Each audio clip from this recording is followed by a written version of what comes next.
What's up, everyone, and welcome to the Star Wars Explained Weekly Q&A. I'm Alex. I'm Molly. And before we get into questions, we just wanted to send a shout out to our friend Chris Ryans. You might know him from the Broaxium YouTube channel. Well, he just started his own merch store called the Broaxium Outpost, where they specialize in Star Wars action figures and toys. Chris is really big into the comics, so he's made these awesome comic combos that have action figures matched with the comic books they appear in. I think that's a great idea. We just wanted to help spread the word, so there is a link in the description to Broaxium Outpost. And Chris wanted to give our fans a little something, so if you use the promo code SW Explained, you'll get 10% off your first order. Support small businesses. But we're just going to dive right into the Star Wars talk this week. There isn't a whole lot going on. It's just been slow the past few weeks. Non-existent Star Wars talk. Yeah, well, we are filming this a little bit early. We're filming it on a Wednesday. We usually do Thursday or Friday. New York Comic Con is happening right now as this video comes out. And we aren't there, boo. Right. We're at our friend's wedding. Boo. Jill and Sean, you just had to do this, and now we can't go to Comic Con. So many wedding things I happening. know. We've been doing a lot of weddings this year. Yeah, it's been fun, though. Oh, yeah, I love a good wedding. And we get to see a few familiar faces if you're fans of the Schmodown. Yeah, it'll be great to go hang out with some people we haven't seen it for a while. And Jill and Sean both have great taste in music, so I'm looking forward to not dancing to, like, Shout and the Electric Slide, but instead Fall Out Boy, right, Jill? But there are two Lucasfilm panels at Comic-Con this year. One happened yesterday. That was just the publishing panel, and then there's one later today when this video comes out. That is the comics panel. So I thought we could just make some predictions on what might happen. Yeah, we're back to news dropping while we're out of town. Right. That's just the tradition. So, yeah, everyone can cheer for that. Yeah. So I think that the main guess that I think is probably correct, one of the Marvel editors just put out a picture for the panel, and it was just a green lightsaber. So to me, that suggests we're gonna learn what we're doing after the Battle of Jakku comics, because that's 12 issues, but it'll be done fairly quickly. It's happening every other week. So when that wraps up, I think they're gonna just get us ready for what comes next. And a green lightsaber, to me, that's just Luke. That just has to be Luke, right? Was there a hilt? There was not a hilt. So that does leave things... There's Yoda? It was a really long lightsaber. Like it looked too big for a Yoda lightsaber. But, you know, there are other people. There's Qui-Gon Jinn. Grogu takes the saber. The Grogu has, like, just a giant, like... It's Luke's lightsaber, but Grogu has it, and it's, of course, huge in his hands. Kit Fisto? Kit Fisto? Sure. Like, there are plenty of options. Yeah. But, I don't know. When you just see a green lightsaber, you think, to quote our friend Steele Saunders, ignite the green. Sure. Like that just seems like the most likely thing to do. It makes sense to go from the Battle of Jakku series to, exploring what Luke does after that. I've definitely been pushing more for, let's go do something in the past. Let's go do Obi-Wan and Anakin. You know, they might still do that. They can have multiple ongoing series at a time. But if I had to place a bet, it would be, we're just going to stick with Luke Skywalker, keep things going after Jakku. I believe Mark Guggenheim, who has written several Star Wars comics, also put out word that his next comic series would be announced at Comic-Con. So we're getting something with him. I think the last thing he did was in Star Wars Revelations almost a year ago, but it was about Rick Duel, who was an old Star Wars Legends character. That sounds like a wrestler name. Like it definitely is someone who kind of bumbles his way through adventures. So I do wonder if that a year ago was just a fun story, or maybe Mark Guggenheim is going to make like just a straight up comedy Star Wars comic. That could be fun. I'd be down for it. I mean, like a little lighthearted. Yeah, it could still be canon, but have that same tone as Tag and Bink, which Tag and Bink was not canon. It was supposed to be a very tongue-in-cheek, let's have fun with Star Wars thing. This could be like, there was really this person named Rick Duel, and he was not great at what he did. But, like, it was a fun little story in Revelations, so maybe we'll see more there. I'm going to predict that they come out with a young reader level series of comics to tie in with Skeleton Crew. That could make some sense. And the Saturday panel is about comics, not with Marvel, but Dark Horse. So that is the all ages comic publisher. I'm not sure what to call that because I know the books are like young reader books, but like Star Wars High Republic Adventures, what level was I believe they just call that like an all ages comic. So it's appropriate for any age. An all ages comic series to tie in with Skeleton Crew then. I could see that. Ooh, okay. You know what would be fun maybe is to get some backstory for the droid and that ship. Oh, like, yeah. It's buried on their planet. The one that's named after SN-33, yeah. Yeah, that would be really cool because it's supposed to be old. Yeah, so we could just get like those adventures and find out how the ship got buried. I could see that. Yeah. Or if they want to, I don't know if they want to give anything away too quickly about what's the main character's name? Nanawood. Jod Nanawood. Jod. I feel like I need to roll my eyes every time I say his name. It's an odd name. Jod is odd. Jod. Yeah. Jod Nanawood. I'm sure I'll get used to it. Maybe that's a fake name. Maybe he has a much cooler name. But like, kind of like we got, what was it? New Dawn gave us a little bit of a look at Kanan's life earlier on. Like it could have a little bit of his story in it if they want to give some of that away. I think that makes some sense. Yeah, have a little tie-in something because we haven't heard of any tie-in stuff for Skeleton Crew. There's a Lego set. I think that's it. Other tie-in ideas I had were for Andor, because Andor season 2 is going to be giving us so many year gaps. They could have either books or comics to kind of fill in some of those gaps. Man, that would actually be a lot of fun because the original plan for the series was to do 5 seasons and each season be a year. I do wonder if they had additional story ideas so they could just be like, here, and this is just a bunch of different arc ideas that we had. So each year could have an extra like 3 little story arcs. That could be a nice ongoing series. And it would be nice if they were like released in a relative time to Andor season 2, but the release dates for books and comics are always a little wonky, so we'll see. Yeah, especially with like Dark Horse has had a ton of delays with their hyperspace stories graphic novels. Like I think 3 were supposed to come out this year and they all got pushed to next year. So we'll see, but maybe like that would just be a really fun time. We've got the Mask of Fear novel coming out. We have Andor, and then if we just kept that kind of grounded political thriller, spy thriller kind of thing going with comics, I think that'd be fun. And that would be something for everyone, because then we'd have young reader comics and then more adult-centric Andor-related comics. I've seen speculation that on the High Republic side of things, we are probably at a time where maybe we'll get some cover reveals for the final wave, because we are entering the final wave. I think Tears of the Nameless was the last bit of wave 2. Unless you count we've got Tempest Breaker coming up, the audio drama. That comes out later this year, but I think it's about time that they start showing us some of wave 3. I'm excited, but I'm also nervous. Well, you just started reading Tears of the Nameless, and that to me felt like the beginning of the end. I would say that the High Republic has continued to expand all the way through like Temptation of the Force, and I was like, they're still opening up more and more threats for all the Jedi to deal with, and I was like, I don't know how they're going to start wrapping this up. And then Tears of the Nameless, I was like, okay, we're starting to wrap things up. Do you think there might be more announcements for High Republic?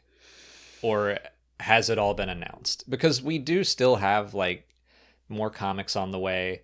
We've got like one more run of Marvel comics. There's still more High Republic adventures. There's Dispatches from the Occlusion Zone. So these are all comics. Echoes of Fear is still continuing. But outside of that, and then we have 3 more books. It's hard to say because I feel like I'm a little behind on my High Republic reading. But I did read Temptation of the Force. I did finish Beware the Nameless. That one was cute. And I got to learn a little bit more about the Blight in that one. But I don't know, that there's always like 3 more publishing things going on in the High Republic that I know about. So it's hard to keep track of all of it. It is. Like, I just forgot there are 2 more Edge of Balance manga issues coming out. So there's still quite a bit of High Republic to go. But yeah, as far as like the major book releases, I'm not expecting a surprise novel or something. Yeah. My hope, my pie in the sky hope is that they're going to talk about bringing the High Republic to a conclusion, and maybe they'll tease Project Luminous 2 or throw out Project whatever code name the way that they did in 2019. That feels like more of a celebration tease. That is, I think, where they first did it in 2019. It was Celebration 2019 that they talked about Project Luminous, and they had people like write on their table like guesses, which was a lot of fun. But then it was at Comic-Con shortly after that they started to explain a little bit more about what it was going to be. So my hope is that when the High Republic is over, they will kind of repeat that cycle. Be like, let's get 5 or 10 authors. Maybe they'll start with more authors this time, because it seemed like they were really working hard. I don't know when Kevin Scott sleeps, the amount of stuff he has done. All of them. They've all done so much. But maybe get like 10 authors and be like, hey, everyone, like, carve out your own story and let's just do this again. Yeah. Sweater weather pairs perfectly with savory fall foods, but with your busy schedule, sometimes it's hard to eat the way you'd like to. That's where Factor comes in. Their chefs do the shopping and chopping to bring you fresh, never frozen, fully cooked meals right to your doorstep. All you have to do is heat and eat. All of their meals are dietitian approved, so you know you're getting the nutrition you need along with the fall flavors you crave. Whether you're managing calories, maximizing your protein intake, or simply trying to eat more balanced, Factor has dietitian approved meals that will help you meet your wellness goals. Choose from 6 meal preferences, including keto, calorie smart, and vegan plus veggie, and round out your order with nutrient-rich smoothies, snacks, and energy shots to keep you satisfied all day long. And there's more to Factor than just lunches and dinners. From easy breakfasts and smoothies to delectable midnight snacks, Factor has over 60 plus add-ons to keep you fueled and focused 24/7. And with a plethora of flavors, you'll never get bored. Head to factormeals.com/StarWars50 and use code StarWars50 to get 50% off your first box and 20% off your next month. That's code StarWars50 at factormeals.com/StarWars50 to get 50% off your first box plus 20% off your next month. Moving on to our first question, Thwippin Gonk asks if we could ever get a story told both in live action and animation, which I thought is kind of relevant the same way that the High Republic is a big publishing initiative with, books and comics, a lot of different media telling one story. Could we ever see something like that in live action / animation? I think that would be really hard to do. Yeah, I do agree. Just with all of the moving pieces of production, especially animation is done so far ahead of time that I think it would be possible, but like you would have to have scripts that are so done and so locked in and be committed to that, because you'd get animation started first probably, then you'd go into live action and stories shift. So if someone wanted to shift the story in live action, you'd be like, well, it can't affect what we've already done in animation. Yeah. One way around that too could be, because I'm thinking so much about Japan and Celebration, something Visions related, especially if they're shorts. Like you take a 5-6 minute short that's half live action, half animation.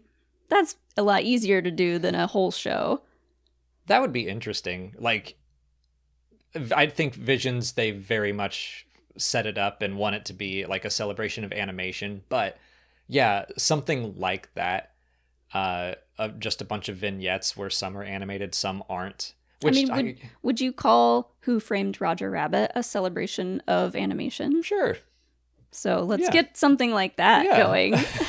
I mean, and like you saying just a live action Visions, that does make me go, huh? Because I think it would be really cool to see someone just go totally off and like, yeah, let's get a lightsaber umbrella in live action and just like whatever crazy idea you have, let's try to execute it in live action. Yeah, or you have one of the shorts is about a comic artist who's like working on a comic and then suddenly they jump into their own comic and they are the main character or something like that. I can't remember the name of that Sega game, but you just reminded me of a Sega. You just unlocked a core memory.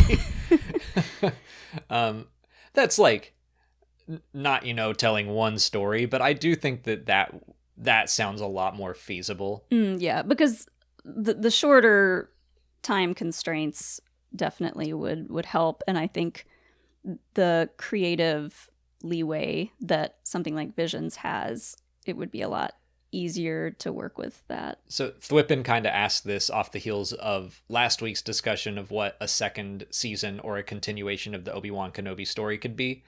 And I do think that maybe there's a chance of just exploring the same topic, but from different points in the timeline, which is kind of what Star Wars always... I mean, like, you could make the argument that The Rise of Skywalker and The Bad Batch tell the story of, like, Palpatine and his clones and everything, and one's live action and one is animation. But, sure. I could see maybe we see the origins of the path with Asajj and Omega and Quinlan Vos, and that's closer to the Clone Wars. And then a hypothetical Obi-Wan Kenobi season 2 could continue the story of the path, but it's set 10, 11 years later, something like that. Mm-hmm. So I think that there are ways to do it, but something like the High Republic, where it's like this season is live action and then this season is animated, like that, bouncing back and forth between the two, I think would be really difficult and maybe jarring too. Yeah, I don't know with how messy like budget and production and everything has seemed lately. I just don't think they could pull it off. Yeah. I mean, you're just adding another layer of complication to... I mean, making anything is already really hard. So now making something that has to work in animation and live action is... I think it's a big ask. Yeah. Moving on to a movie question, Sarah Black asks what we think Zeb's role will be in the Mandalorian and Grogu movie. So we did see that he was in the footage shown at D23. Right. I honestly, since we're kind of talking a lot about budget and production and stuff, I don't think he's going to have a big role at all. I think he'll be in some shots, maybe full body, mostly in a cockpit, maybe. And then I think a while ago we predicted that he was going to be the one to like help find a new Razor Crest. Well, that's the shot from the trailer was him in the Razor Crest. Okay. So yeah, maybe he finds a new Razor Crest and is like, I was told that you liked this kind of ship, so I found you one. Here you go. Yeah. I do think movie budget probably means that he can get a little more screen time than one scene that he got in The Mandalorian Season 3. I'm sure they want to try to use him because with everything going on in Ahsoka and its connections to Star Wars Rebels, they are probably going to drive to a reunion of some sort in the Dave Filoni New Republic movie. I hope he gets to hold Grogu. Aw. Big man, little man. Yeah. Like, put him in a little baby Bjorn on top of Zeb, and then he can take him piloting. Make him babysit. I mean, he's done it before in Star Wars Rebels, and it was pretty cute. Do it again. I expect he'll probably be, just one of the liaisons like Carson Teva between Din and the New Republic. I wonder if he and Carson were, like, kind of holdovers from the Rangers of the New Republic. Another one of those series that was announced and is not going to happen. So, yeah, I just see him as, not a huge role, but someone that they want to remind the audience of that didn't watch Star Wars Rebels. Be like, this character is sticking around. Keep an eye on them. They're probably going to show up later in Ahsoka season 2 or something. I do kind of hope he gets to have like a holo call / chat with Callus. Maybe he's got like a little locket on with Callus in it. Little picture. Cute. Or like we saw the picture of like what live action Kanan was going to look like. Oh, yeah. So like something in the cockpit, little hearts around it. It's got to be him with his hair down like specifically hot Callus, and it's scribbled hot Callus. He's like all beat up and bruised, and Callus is like, "Can't you get a better picture of me?" And he's like, "There's no better picture." Kevin2125 asks us kind of a Star Wars Rebels related question: why didn't Maul get a new apprentice in between the Clone Wars and Star Wars Rebels? What was he doing? Why not keep training someone? Because it does seem like he went from Savage and was like, okay, I guess I won't train anyone else, to he found Ezra and he kept calling Ezra his apprentice and stuff. Right. Well, they say you got to teach yourself before you teach others. So he had a lot of soul searching to do. I like that idea. I like the sentiment. He didn't seem like he got very far in all this soul searching, but no one wants to be stuck with him. Yeah. Honestly, like, he's crazy. I think he was just really busy with Crimson Dawn. And if you think about it, that's like a whole group of apprentices. I mean, Dryden is kind of an apprentice. Not a Sith apprentice, but it's someone that he could train just in a different way. So he found a workaround. Uh-huh. He's like, no one's going to want to train with me one-on-one because then they'll see my crazy. Yeah. So I'll do it this way.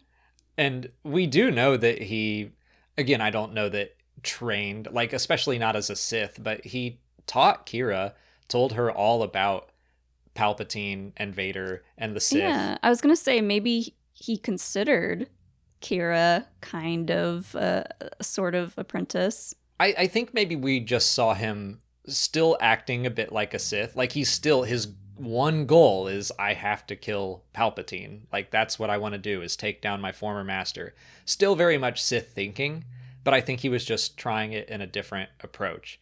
And Sam Witwer talked a lot about how at the end of the Clone Wars, Maul tried something different and tried to recruit Ahsoka. Be like, hey, we kind of have the same goal. Let's work together. Yeah. And it didn't work, but like, I do think that Maul is willing to try different avenues, even if he just never gets past that.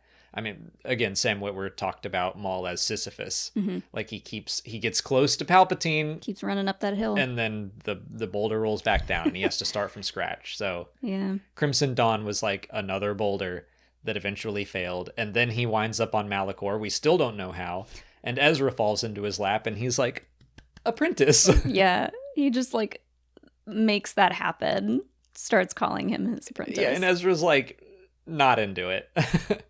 He keeps saying it throughout season 3, and Kanan and Ezra are both like, he's not your apprentice. Stop this. Going back to what you said about Ahsoka, I would love to see like a what if scenario of like if that actually did happen. Because a little part of me was like, ooh, what if they did work together? Like, that would be kind of cool. I think a lot of people were going, oh, what? Like, leaning forward into that, because I didn't see that coming. Yeah. But we all know, like, Maul is, like, at his core, very selfish.